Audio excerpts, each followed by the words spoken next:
From the WNIN Tri-State Public Media Center in downtown Evansville, I'm David James, and this is 2 Main Street.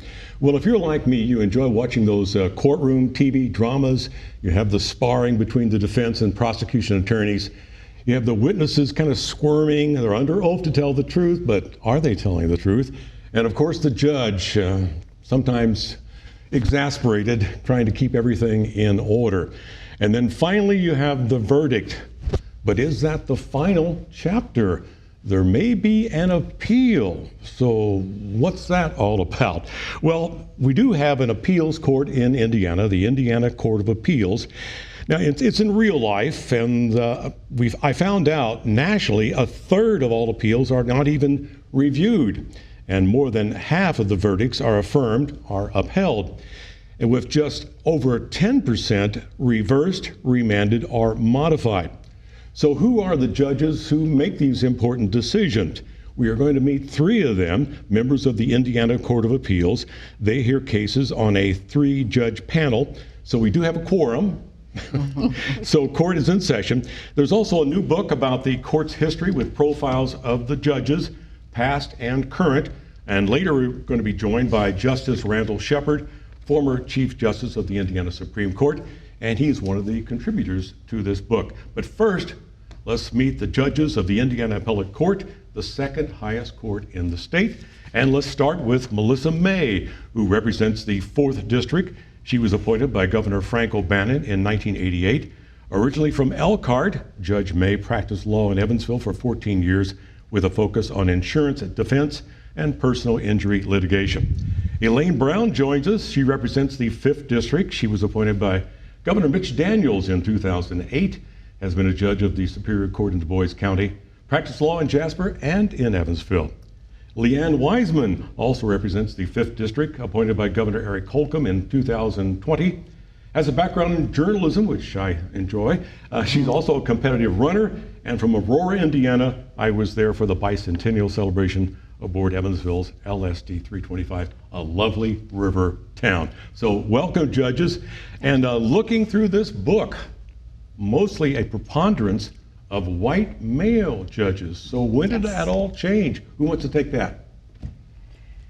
Well, it changed. I'm not exactly sure of the year, but I think Judge Sue Shields was the first woman appointed to the Court of Appeals. Right. In 1978, because I was 9 years old. Vivian Sue Shields, right, in 1978.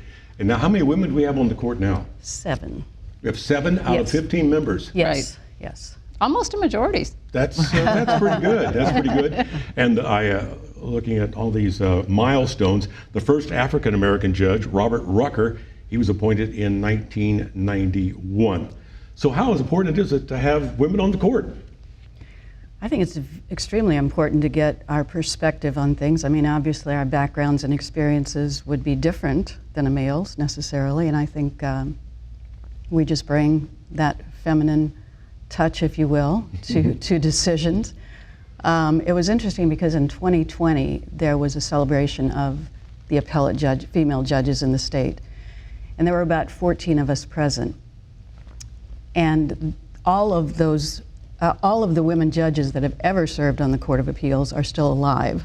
So that tells you that despite the fact that the Indiana Supreme Court began in 1816 and we began in 1891, I think.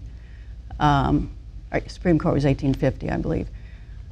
All those years, 131 years, and yet only about 14 women have ever served on the appellate court, and we're all still alive. That's wonderful. But that was a meeting. It was. It was a lot of fun. It was a great day. Yes. Sue Shields came from Texas. Oh, really? Yes. Yes. Oh, that's really neat. Now, in 2001, the program Appeals on Wheels.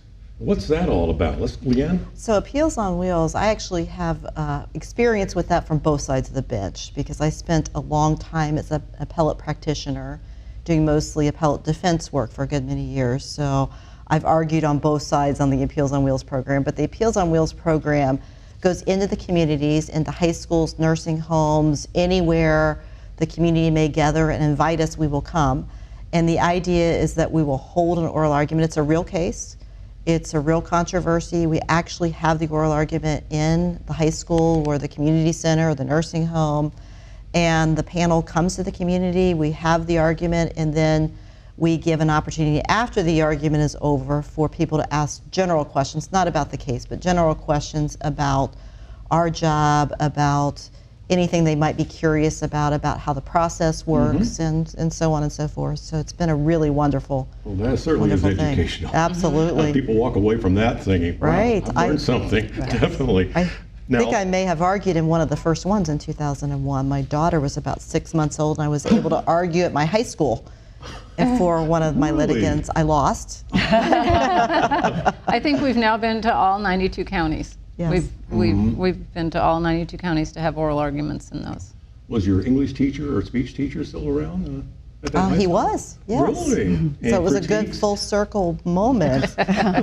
No critiques. Okay. I don't remember exactly what he said, but it was all positive. Positive. Right. Okay. Now, your first case on the appeals court, any memorable memories of that, moments? Oh, well, Judge May? I don't know if it was exactly my first case, but it was among the first few.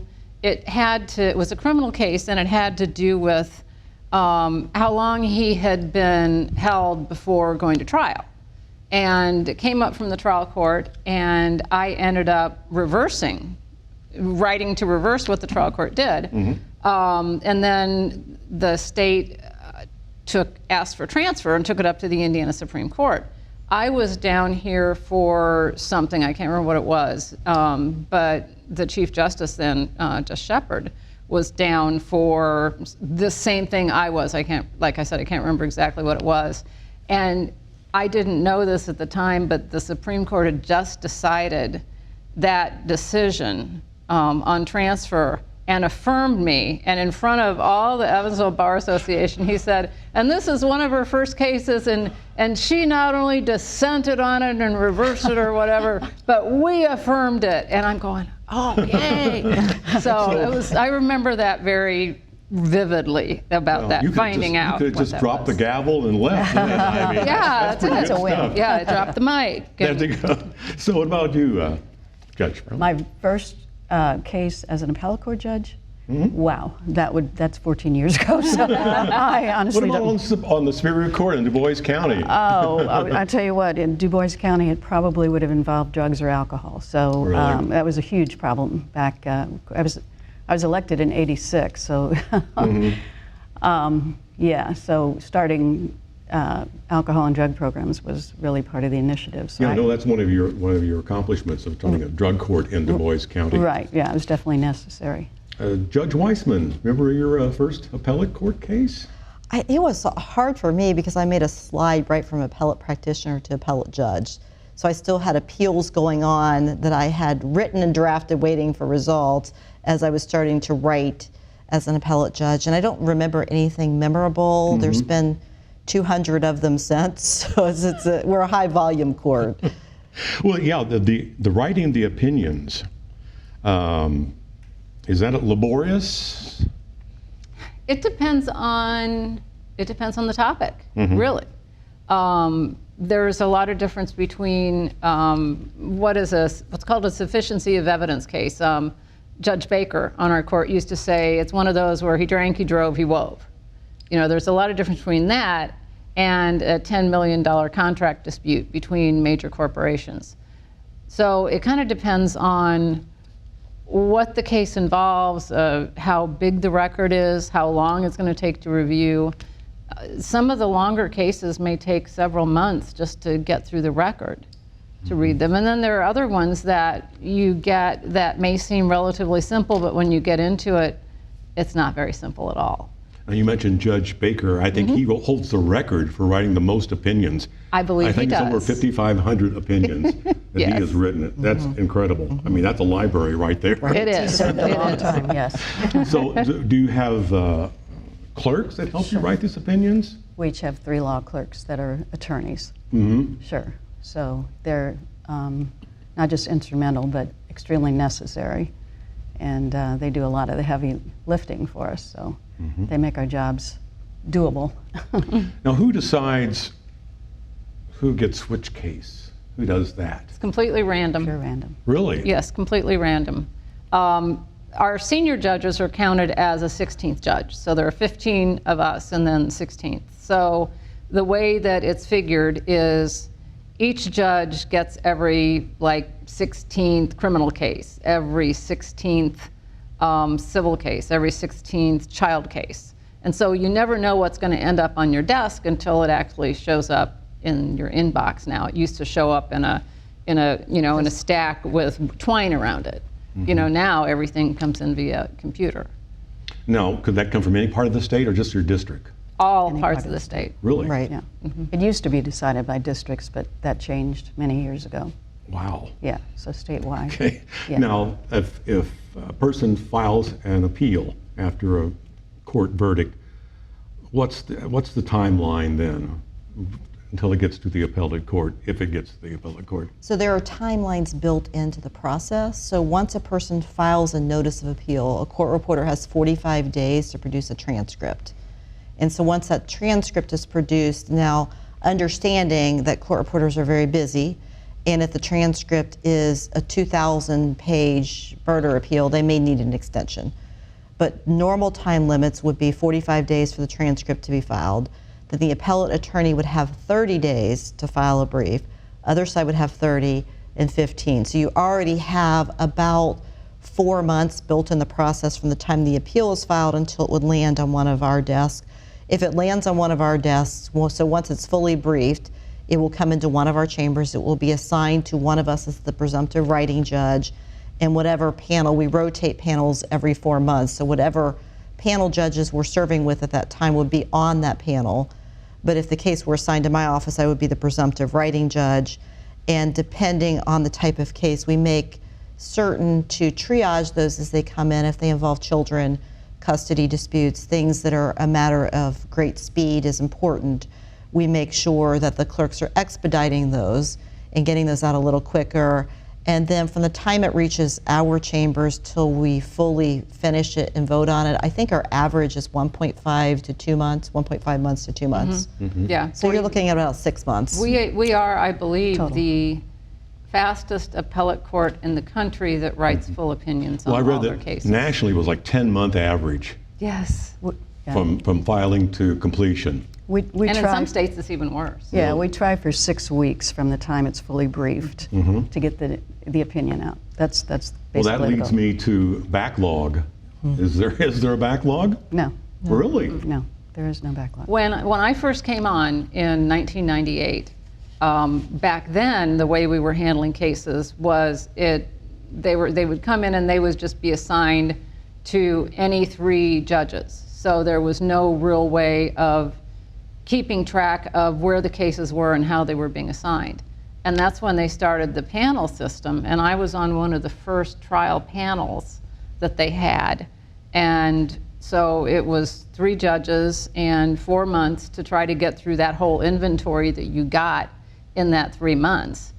And most of the time we're pretty good at finishing up when that 3 months is done, but there are usually a few stragglers after that. But we've tried to stay pretty close to that because, as one of my colleagues says, justice delayed is justice denied.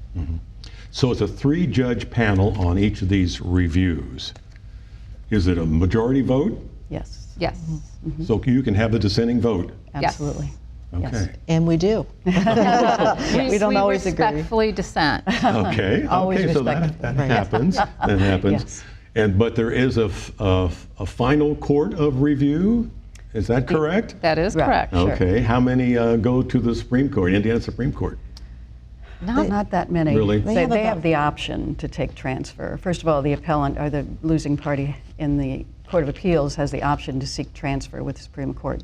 They have the option to say no. Whereas we take every appeal, because everybody has one appeal as a matter of right, at least one appeal. So we get all those. The only exception are death penalty cases, life without parole, and tax court cases, because we have a separate tax court. Life without parole and death penalty cases are appealed directly to the Indiana Supreme Court. Okay. Yes. Okay. To give you an idea of numbers, we process about 2,000 appeals a year, and the Supreme Court writes on about 50. Okay. Now back to the book and the legacy of the Court of Appeals of Indiana. Any of these judges stand out to you? Any heroes here, or Well, people that you? I may start on this because Sure. I actually had the opportunity when I was a young attorney fresh out of law school to clerk for Judge Rucker, who became Justice Rucker. Okay. And so that's one of my favorite stories because he was an early mentor to me. I am a unique story in that I started my career with the court as a clerk, and hopefully I'll end my career with the court as a judge.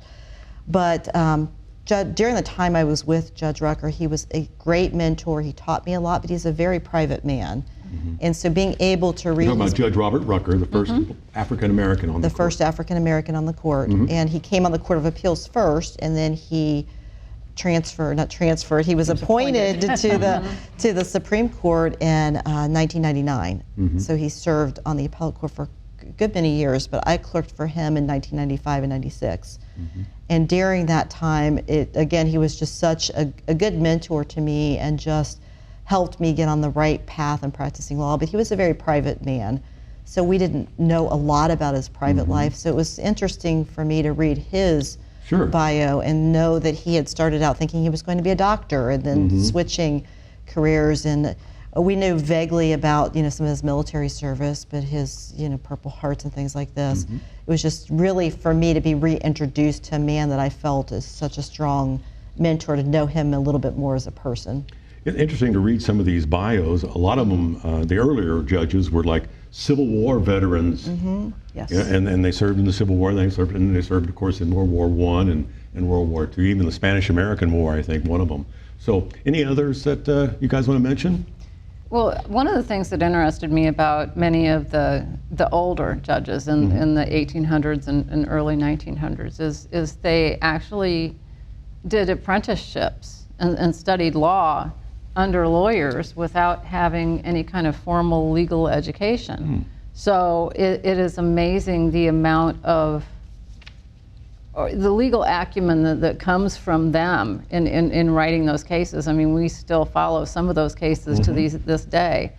I specifically remember when I started on the court, Robert Staten was one of the judges on the court, and he kind of took me under his wing a little bit because I had to move up to Indianapolis from Evansville. I didn't really know anybody up there, and I remember he was always somebody I could go and talk to, ask questions. He gave me a lot of background court history that is not public, but he thought I should know. Or, this about this and know this about that. The nuance. The nuances. It's very important. He had some very.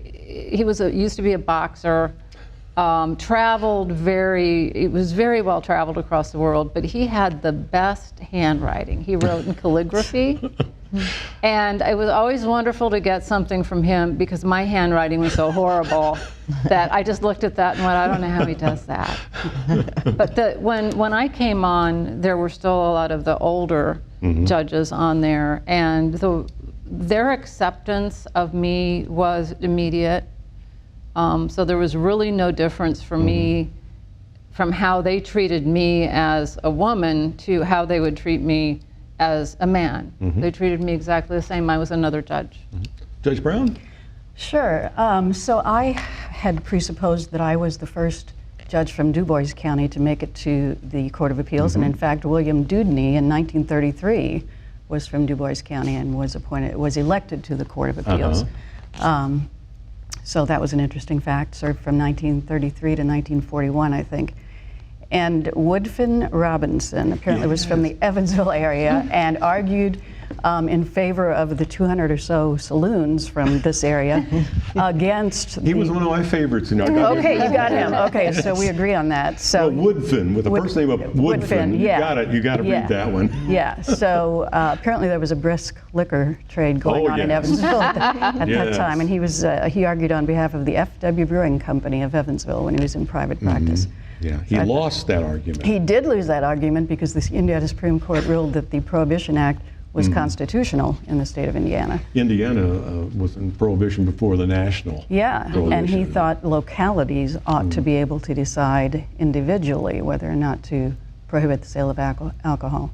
found another guy interested, Judge George Reinhard. He was born in Bavaria, came to the U.S. at age 14, private in the Union Army, studied law in Ohio, and moved to Rockport, Indiana, practiced law there, became a prosecutor, judge, law professor at Indiana University, and advocate for women joining the legal profession. Good for you, Yeah. George Yay. Reinhard. Also, we got Ward Watson. He was a judge from 1907 to 1911. He was an advocate for higher education, served several years as president of the Board of Trustees of Moores Hills College. That eventually moved to Evansville, became the University of Evansville. And I got one more here. Let's see, where's the Gibson County judge? Let's see, there's Gibson County judge I want to talk about. He apparently, no, it's Sullivan County was really a wild kind of place in the early 19th century. And William Bridwell, he was a deputy prosecutor and judge in Sullivan County, which had a reputation for lynching. And one case involved the transportation of 4 black men accused of assaulting 3 white women. He took these suspects on a 200-mile wild ride, he described, across southern Indiana for safekeeping at the State Reformatory in Jeffersonville. Wow. So that's one of his legacies. And we have Betty Bartow, Betty.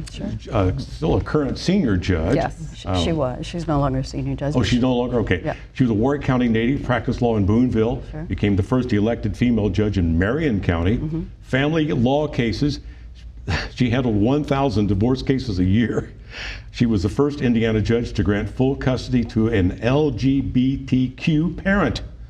She was also a key player in a judicial reform mission to Russia. So some great stories here. Did you know that when Betty started practicing law, she could not get a job as an attorney? Nobody would hire her. They'd hire her as a legal secretary, but not as an attorney. So she went down with her brother, Burley Scales, Yeah. in Warwick County, and she practiced with him. Well, good for her. Yes. She got the last laugh on that. She did. Good for her. So let's learn more about my guests. Judge Melissa May, let's start with you. You've done a lot of work with the Indiana Pro Bono Commission, I understand, Yes. involving homeowners facing foreclosure. What's that all about? When I was appointed to the court, the Supreme Court appoints us to, as members of the Court of Appeals, to do various things. Like there's always a Court of Appeals judge on the Continuing Legal Education Commission. And Chief Justice Shepard back then formed something called the Pro Bono Commission, which is a way to ensure that indigent Hoosiers are able to get legal representation in civil cases. So there were, I think, 14 districts, pro bono districts in the state of Indiana. And the Pro Bono Commission was instituted to kind of cover those districts. I was appointed as chair of that commission. I served as chair for 4 years. For a couple of those years were really good, and then the recession hit. The money went away for IOLTA. The Pro Bono Commission is funded by IOLTA, which is Indiana, the interest on lawyers' trust accounts. Okay. So it's money that's collected and then given out to these districts. The Pro Bono Commission is actually no more. It has been subsumed under the Coalition for Court Access, which was formed by the Indiana Supreme Court maybe 4 years ago, I think, something like that. And that basically serves as an umbrella now for all of the legal service organizations devoted to providing counsel to indigent people in civil cases. Part of what we did with the homeowners facing foreclosure, the Chief Justice came to me as head of the Pro Bono Commission and said, I want to make sure that we have enough lawyers in Indiana to be able to represent all these people that are facing foreclosures. It was in 2008 when the housing bubble went boom and everybody was facing this. So with the help of the Indiana Continuing Legal Education Forum and a number of lawyers who volunteered their time, we created a 3-hour video presentation of a training manual for a lawyer that had never done a foreclosure, that had never helped people with foreclosure. And we showed it across the state. I don't know how many times it was shown. But through that, we trained, I think it was 1,300 or 1,400 lawyers on how to help homeowners through foreclosure. That's great. That's great. Now, Judge Elaine Brown, Tell me about the Mom for Judge campaign in Du Bois County. Yeah. So way back in 1986 is when I first ran for judge in Du Bois County, and I put out a cookbook with myself featured on the cover with a tie on, thinking that the more I looked like a male, the better outcome I may have, even though this is a cookbook, okay? Recipes for success. Recipes for success, 86 recipes for success in 86. So they were my grandmother's recipes. Took them door to door. People loved them. I just thought I needed to do something to make myself stand out. And I was running against the male incumbent who'd been on the bench for 10 years. And I was the first woman to seek this position and then to get the position. But yeah, so I did a cookbook. What was that election night like Oh, when my you got to goodness. win? Yeah, so it was crazy because I remember we were at the KFC hall, my family and I had an 18-month-old daughter. She wasn't there, but she was with the babysitter. But my whole family was celebrating as the returns came in, and yeah, it was a great night, quite memorable. Yes. Are those books still out there? Those cookbooks still out there? You know what? I found one at a yard sale a couple of years later for 25 cents. But there's some great recipes in there. There's some great recipes in We there. still want to see that. I You know. that. Yeah. Now people want to see it now. Yeah, exactly. It's gonna, second printing, maybe. Yeah, so on one page, broccoli is spelled 3 different ways because my secretary just took the recipes that came in, typed them as they were. Didn't proofread it, it went out, so look for that page. Now, also, the drug court was established. Sure, I established a drug court. I ended up serving a total of 3 terms. Well, actually, I was elected 3 times, but midway through my 3rd term, I was appointed by the governor to this position. But yeah, so I created a drug court to address the serious drug and alcohol issues in Du Bois County. So the idea was that if people successfully completed what was a pretty rigorous, at least year-long program of treatment and a lot of strict conditions, they could get their conviction set aside. So these treatment courts are really successful throughout the state. Judge Leanne Wiseman, English and journalism major. So what drew you into the legal world, Judge Wiseman? So this is an interesting story because I really wanted to be a newspaper reporter. I wanted to be a journalist, right? What's not to love? And I was... 4 newspapers now. I know, right? It's rough. Made It's rough. Made the right choice. It's sad to see the decline of the local newspapers. It really is. I'm sorry, I interrupted Oh, you. no worries.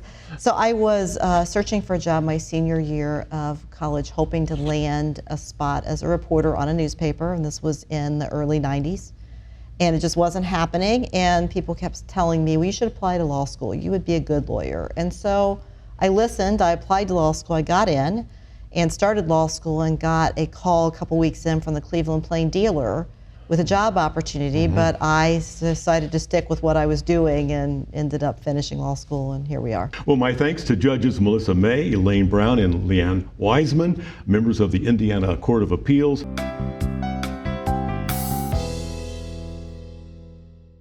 And my previous guests, appellate court judges Elaine Brown, Leanne Wiseman, and Melissa May. They're in Evansville for the Shepard Lecture Series. And the namesake of the series joins me now, former Chief Justice of the Indiana Supreme Court, Randall Shepard, who was appointed to the court in 1985 by Governor Robert Orr, became Chief Justice in 1987, and retired from the court in 2012, becoming at that time the longest serving Chief Justice in Indiana history. So Judge Shepard, welcome back to Evansville, your hometown. I know you started as a judge in the Vanderburgh Superior Court. Do you remember that very first case as judge? I don't remember the first case, but I sure remember the first day. Okay, what was that like? There'd been a 4-day weekend, so I took office on the first open day in January. And I think it was either a 3 or 4-day weekend. And that meant that everybody who had business during the last weeks of December had said, well, let's just put it off till January. And the bailiff went in the other door and said, all rise. And you'd have thought there was an auditorium worth of people out there. There were people sitting in the jury box and all standing around. And I looked out at this crowd and I thought, well, this is not quite what I had in mind. I didn't expect this. It's going to be a long day. It's going to be a long day. Now, you're one of the contributors of the book we mentioned, The Court of Appeals of Indiana. It profiles past and current judges. And now you profiled 2 judges in this book. Elmer Q. Lockyer, let's start with him. He was on the bench from 1929 to 1933. He, of course, is an Evansville figure of great consequence. He was a trial judge here in Evansville before he became a member of the Court of Appeals, or what was then called the Appellate Court. And he was also very active. This would have been in the teens when he was here in early 20s. He was very active in the Progressive Party led by Teddy Roosevelt. And there was a lot of that in Evansville. The Indiana and Wisconsin both had leading figures in the Progressive Party, and Judge Lockyer became actually at one point chairman here in the city, and was very active in, both as a citizen and a judge, in legal reforms that had to do with young people. Indiana was I think the second place in the country to have separate courts just for juveniles. Otherwise, juveniles were put in the adult court, period. You did some delinquent act, you got charged in adult court, just like somebody who robbed a bank. And Indiana was right at the beginning of that reform to figure out why somebody of 12, 13, 14 years old would do a given thing, and what could you do to get them on the right path. And Judge Lockyer was right in the center of that. That was part of his progressive philosophy, I'm sure. Yeah, exactly right. Exactly right. He was elected to the appellate court in 1928, which was an excellent year to be a Republican. And even though many of the other judges on the court then were Democrats, they chose him as the chief judge of the court. He ran for re-election in 1932, which was not a particularly a good year to be a Republican. Called the Depression. Yeah, right. Thank you. FDR was the story there. So he stayed in Indianapolis and practiced for a while, and then came back to Evansville and practiced. And Ted Lockyer, another famous Evansville lawyer, is one of my great mentors. And that family of lawyers was founded by Judge Lockyer. Now, also you profiled John G. Baker. Right. And we mentioned that he's also from Aurora, Indiana, Leanne Wiseman's hometown. I thought that was interesting. Tell me about Judge Baker. You know, Judge Baker began his judge career as a very young man. I think he was 28 or 29 years old, something like that, when he got appointed initially. And then ran several terms for re-election. And he is one of the great leaders and reformers in the Indiana judiciary of the last several decades, and served as chief judge of the Court of Appeals, always ready to help with some way you could make the system work better, and recruiting people who look like excellent candidates who are willing to help improve things. And he's one of the great stories of the Indiana court system at the turn of the century and after. I understand he wrote over 5,000 opinions. Astounding. Yeah. Which is a record, I'm sure. Yeah, and that's the way people think of the sort of the central, certainly for appellate judges, the central job is to hear appeals and write decisions. And Baker did that at an astounding level. But he also cared about how the whole system worked.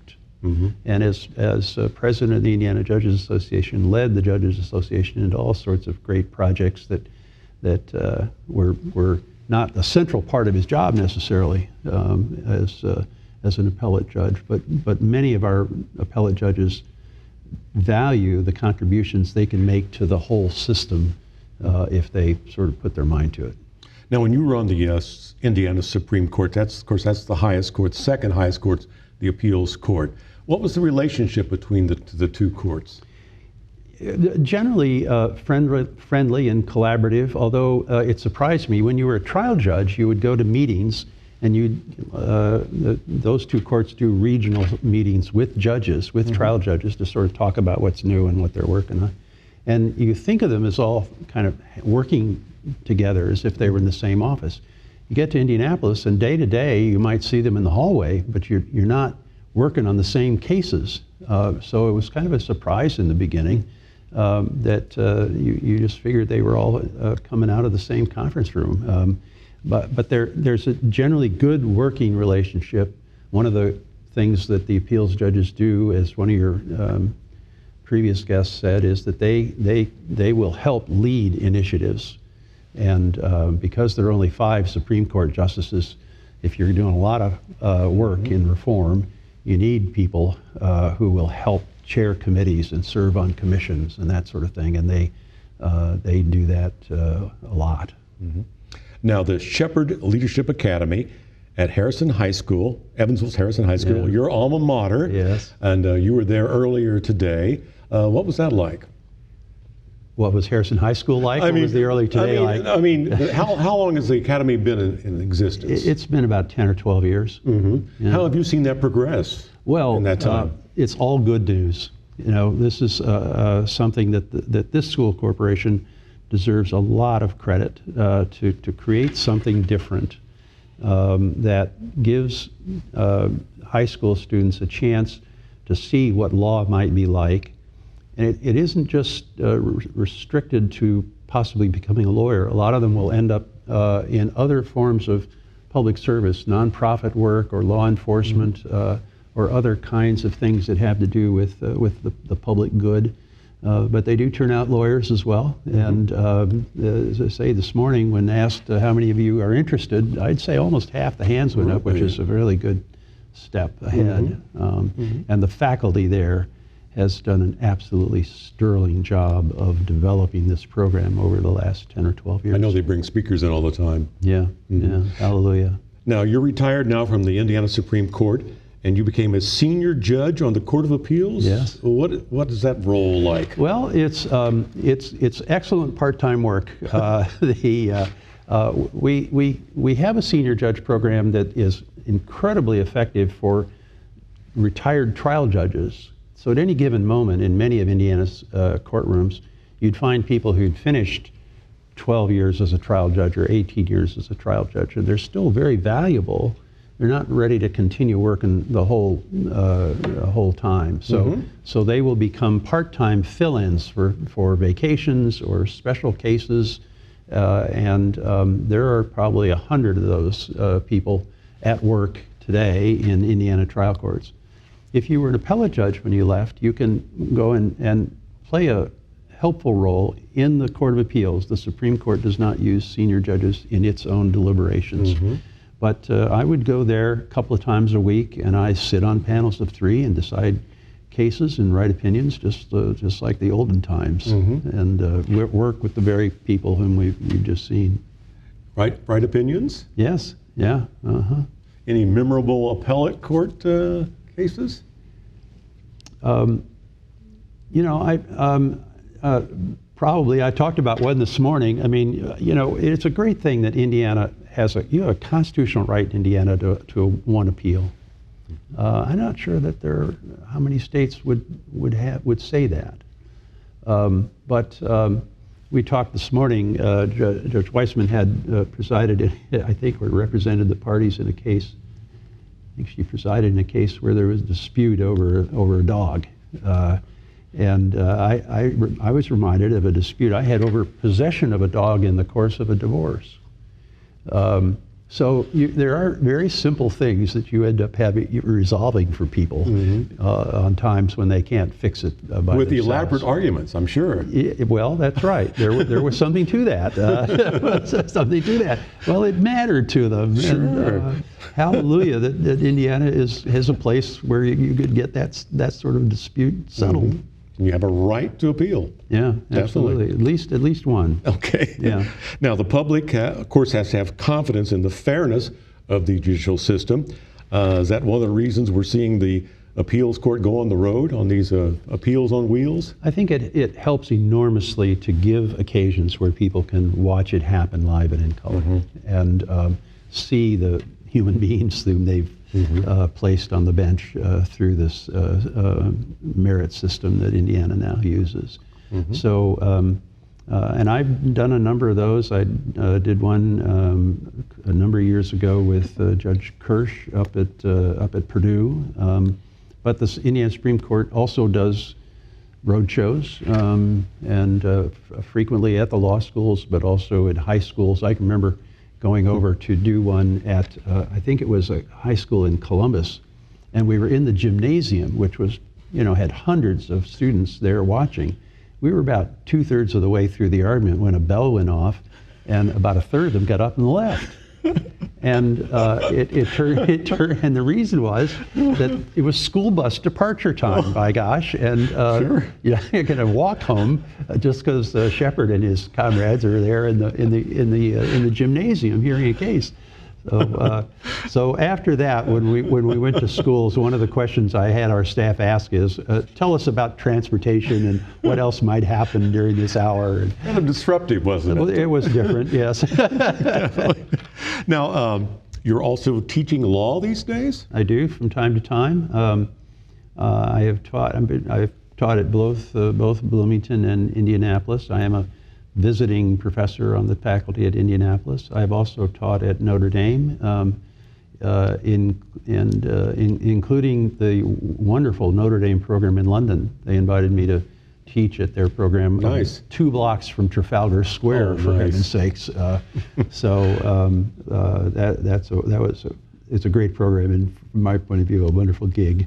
Do you have a specific area that you teach? I have taught civil procedure. I have taught state and local government law because I've had a lot of experience in that field. And in London, what I taught was called judicial process. How are courts organized, and how do judges think about their work, and how do they go about it? And that was an interesting thing to just force myself to think about. What is it we do, and how do we do it? Did you get a chance to observe any of the legal system in England? Oh, absolutely. What was that like? Well, it's changed. There used to be that the highest court in England was the House of Lords, and it was the law committee of the House of Lords. You'd go in, and the people you were arguing in front of were wearing business suits because they weren't judges; they were law court judges or something like that. I forgot what they were called. Now there is a Supreme Court of England, and in a different building, and I've gone to take that tour. When they came to question time, I asked a couple of questions. Then, after it was all over, when we were filing out, the tour guide came over and said, "You sound like you know about this." Yeah, I have a little experience on this. So the barristers, the attorneys? Yeah. And they still wear the wigs in the courtroom? Yeah, it sounded to me. The other thing that's fascinating is that there are quite a number of countries or former colonies where you can still appeal your case all the way to London. Really? And they'll put the flags of all these jurisdictions, most of which are places you and I have heard of, and they put them on the front of the bench to tell people that this is the grand spot. That was pretty cool. That's neat. It really is. Now, you also are involved in historic preservation of buildings and sites in the Hoosier State. Yeah. I know that's been a lifelong passion of yours. Right. Why did that start? I think, if I had to guess, it was, I came down Washington Avenue from out near Lawndale every day to go to Old Central.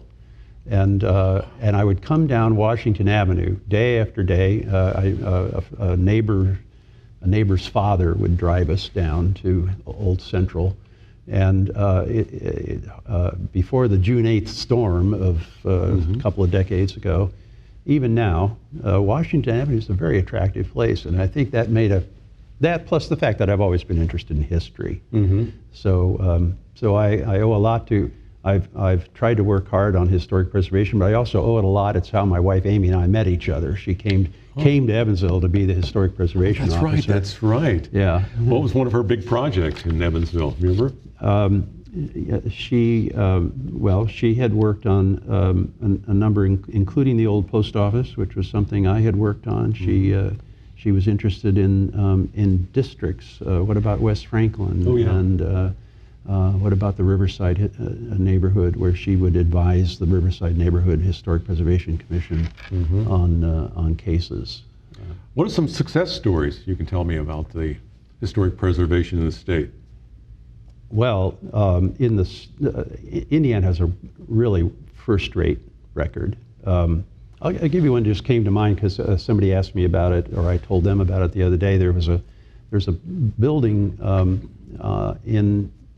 near northwest Indianapolis that was a naval armory built in the 20s, I think. It's sort of a new modernist made out of concrete. One of the things I've always liked about it is that they had the names of famous admirals around the top. You know, here's John Paul Jones, and but the state didn't need it anymore. And so the question is, what are you going to do with this building right on the White River, I think it is? And they have worked very hard with the Indiana Landmarks, the nonprofit, and with the city of Indianapolis and with the State Department of Natural Resources. They put together a package, and it is ultimately now a part of the Heron High School network in Indianapolis. And the place just looks wonderful. Oh, I bet. And they used a lot of tools. One of the things that's going on here in Evansville at the moment is interest in the Veterans Memorial Coliseum. Yes. And I've suggested that there's some models there from the Heron School in the Naval Armory that might be used, some techniques to help finance and restore the Coliseum. And of course, we have the West Baden Hotel. Oh my gosh. Which is a wonder of the world, really. It is. And I heard last week that businesses sort of back to normal, or maybe even a little better. So, and then we have, here's one that's still in play. In 1933, there was a World's Fair in Chicago. And one of the things they featured down on the south end of Chicago was a series of architectural wonders, houses and of different calibers, a lot of it modernist, Art Nouveau, and that sort of thing. When the event was over, they picked up those houses and put them on boats and took them over to northwest Indiana and plotted them in Park Service land. And they've been reused and rehabilitated, all but one. There's one left that's still in play. And once a year, Indiana Landmarks and the Park Service have been working on this together. Once a year, they'll have a potential tour of this house, which is sort of round, pieces of roundness overlook, and they sell out instantly. So I'm still involved in that, so is Amy. Now, I know you like to go through these old neighborhoods and see the old homes and see how they're restored and everything. So is there any place that really you're passionate about preserving right now that you're just focusing on, or you just got the general picture here? Well, I hadn't thought about that. I'll take the occasion to mention one other wonderful thing here in Evansville. All right. The Peters Margadant House. Oh, yes, on the campus of the University of Evansville. Right, an incredible find. And the project, I'd never heard of it. You know, I think I met the Margadants, but I don't think I'd ever sort of focused on the house. Well, Jim Margadant was the editor of the Sunday Courier and Press. Yeah. I worked for Jim Margadant. Okay. Oh my gosh. And I still have image of him in his office with his pipe. Yeah. Ubiquitous pipe. But yeah, it's a minimalist home. I think there was a family of 5 living in 525 square feet or something like that. I know it. So great to have the university take that interest and save it.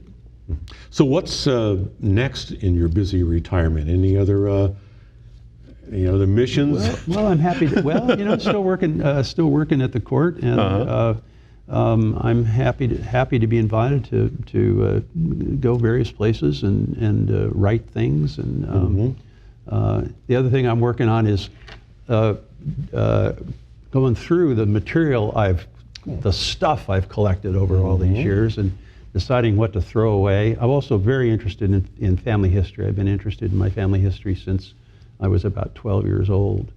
So Well, what, a fifth generation, or was it Hoosier or something like that? Seventh generation Yeah. Hoosier? Well, tell me about some of the genealogy there. Well, the center of the Shepherd part of the genealogy is actually Vincennes and a town north of it called Oaktown. You yeah. pass by Oaktown going up 41. That was founded by my three greats-grandfather. Really? As a moneymaker, he got involved with creating the railroad from Evansville to Terre Haute. Okay. He and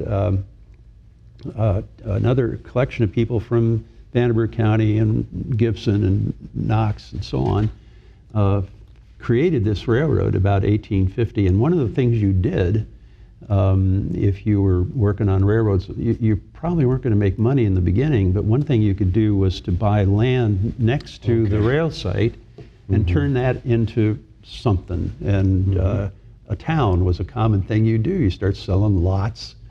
And that's how he and I think his father-in-law or his brother-in-law decided to plot Oaktown. And that's where he's buried.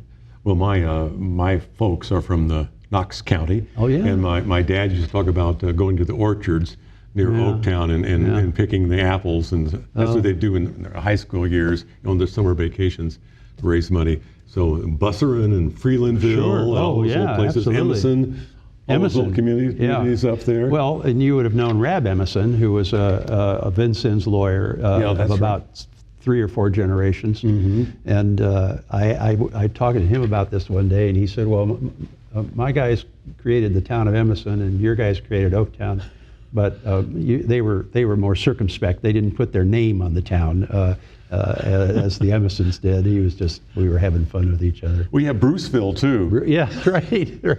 We put your names on the town. Well, a little farther up from Oaktown, one of the places I'm going to stop on the way back to Indy, is going up 41, is right at the Sullivan-Knox County line. There's a sign to the west that says, with an arrow, Shaker Prairie Christian Church Yes, and I've Shepherd Cemetery. It says down at the bottom. Really? And I'm still working. I don't know that there's a possibility that I'm related to some of the people in that cemetery, but That's I'm going to near go. Carlisle, right? Yeah. I'm going to go take some more some photographs But what I'm really trying to do is organize all this material. If you're in a family and people realize that you're interested, then they send you stuff. Yeah. So I have decades worth of wonderful acquisitions, but I want to get them organized. I'm sure if I just hand this box to my daughter, she'll wait until I've really passed, and then. So how's your daughter? What's she doing? She's been living in Columbus, Ohio. She has become very interested in independent bookstores. And she's an English major at Denison. Her first name? Maddie. Maddie, okay. And Maddie's a terrific writer and minored in Spanish, so she's got quite a broad scheme. Now, when she first started about the idea of maybe someday owning a bookstore, I thought to myself, this is the road to oblivion, right? We're not printing books anymore, we're reading them online. But that's not true now. About 3 years ago, that shift stabilized. So there's still about something like 65 or 70% of all books are printed in the United States, including among millennials. So this may turn out all right after all. So she's been working the floor, working the machines in independent bookstores, trying to learn it from the inside and the ground up. And well, you work with authors that way too. oh yeah, she does author talks, and yeah. And that's fascinating. We meet all these great people too. I'll bet. All these eclectic people write all these weird books too. That's okay. Well, Randy, Justice Shepherd, I know you as Randy from way back. Yeah. Thanks for being my guest on 2 Main Street. You're now a senior judge on the Indiana Court of Appeals, and of course the namesake of the Shepherd Leadership Academy in Evansville. Thanks for your many years of service on the court, and best of luck to you. Thanks for all you've added to this city and the region. Thank you, Justice Bravo. Shepherd.